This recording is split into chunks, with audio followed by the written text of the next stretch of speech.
Allô les amis, bienvenue au vlog d'Alice et aujourd'hui on va parler sur les arbres et apprendre plus dessus parce que comme on est dans la forêt. Alors ici on voit un arbre, je pense que ça donne du sirop d'érable je pense là. Hé là Colin, ça va bien t'es pas content de cette haine. C'est quoi là encore? Je hais tellement les Français. Ils respectent pas notre territoire et notre culture. En plus, ils faisaient la traite avec nos ennemis. Peux-tu y croire? Je sais, à part pour leurs marchandises, ils n'ont jamais rien amené de bon avec eux. Allô, moi c'est Alice. En ce moment je suis en train de faire un vlog hebdomadaire. Puis genre, est-ce que ça vous dérangerait comme si je vous interviewais? Qui êtes-vous? Et qu'est-ce que vous tenez dans votre main? Je prends ça pour un oui. Ok, fait que, première question. Pourquoi vous êtes contre les Français? Ben, d'abord, on voulait contrôler le commerce des fourrures parce que les Français changeaient leurs produits européens contre des fourrures avec nos ennemis. En plus, à cause des épidémies dont ils ont été la cause, beaucoup d'entre nous sont morts. On a fait la guerre avec les Wendat, puis les autres nations, en partie parce qu'on voulait remplacer tous nos morts, puis parce qu'on voulait unir les autres nations en un seul peuple. T'imagines aujourd'hui s'il y avait encore un virus en Amérique du Nord qui tuait des millions de gens? En tout cas, c'était avant que des catastrophes naturelles violentes et fréquentes nous forcent tous à rester dans cette région. Aujourd'hui, on a pas mal arrêté de se battre contre les Français après le traité de la Grande Paix de Montréal en 1701. Là, c'est la première journée qu'on peut sortir de notre communauté, donc on s'apprêtait finalement à voir les nations voisines après plusieurs siècles d'attente. Ok, fait que si je comprends bien, ça fait des centaines d'années que vous êtes pris là. Wow, fait que vous avez comme pas entendu de la COVID-19 puis rien là, genre une maladie qui nous tue. Ça va être difficile là, vivre à votre époque. Oui, mais ça prenait pas une foire ardente comme Jean de Brébeuf pour survivre. De quoi vous parlez? Je comprends pas votre blague. Ah, c'est vrai. J'imagine que tu ne connais pas Jean de Brébeuf. C'est un jésuite français, très peu chaleureux.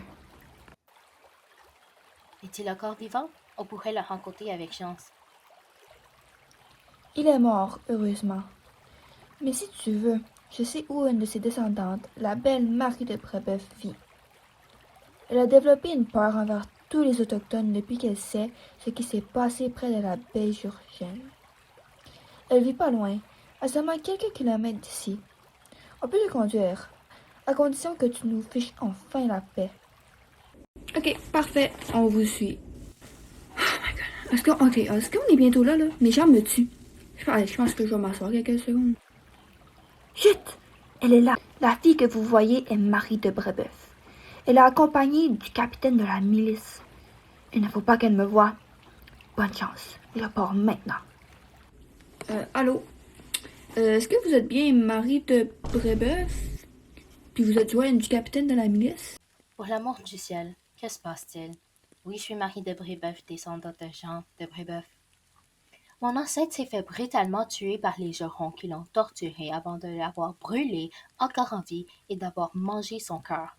Je ne comprends pas comment il pourrait faire cela à un pauvre missionnaire français. Et moi, je suis le capitaine de milice. C'est quoi la milice? La milice est une organisation militaire qui est composée de tous les hommes entre 16 et 60 ans. Ok, fait que c'est genre comme l'armée. Oui, mais la milice a été mise en place pour les aider, puisque le nombre de soldats était insuffisant en défense de la colonie. Contrairement à eux, le combat n'est pas notre profession. Donc, on a dû forcer les hommes avec aucune expérience militaire à se battre en ces temps d'hostilité. Et c'est quoi ton rôle en tant que capitaine de la milice? En tant que capitaine de milice, je transmets les ordres de l'intendant et du gouverneur. J'ai été nommé par ce dernier et je suis très bien respecté. J'entraîne les miliciens, je m'occupe et je dirige une compagnie ayant de 50 à 80 hommes. Ah ouais, hein? Puis c'est quoi les techniques militaires que vous utilisez?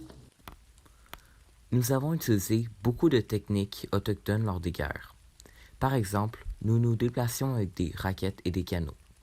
De plus, nous faisions la petite guerre en utilisant des petits groupes qui allaient faire peur aux Anglais qui étaient plus nombreux. Ouais, merci vraiment pour ta participation là, dans mon vlog.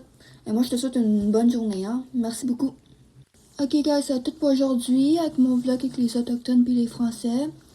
N'oubliez pas de vous abonner à ma chaîne YouTube. Puis ça va être ça pour aujourd'hui.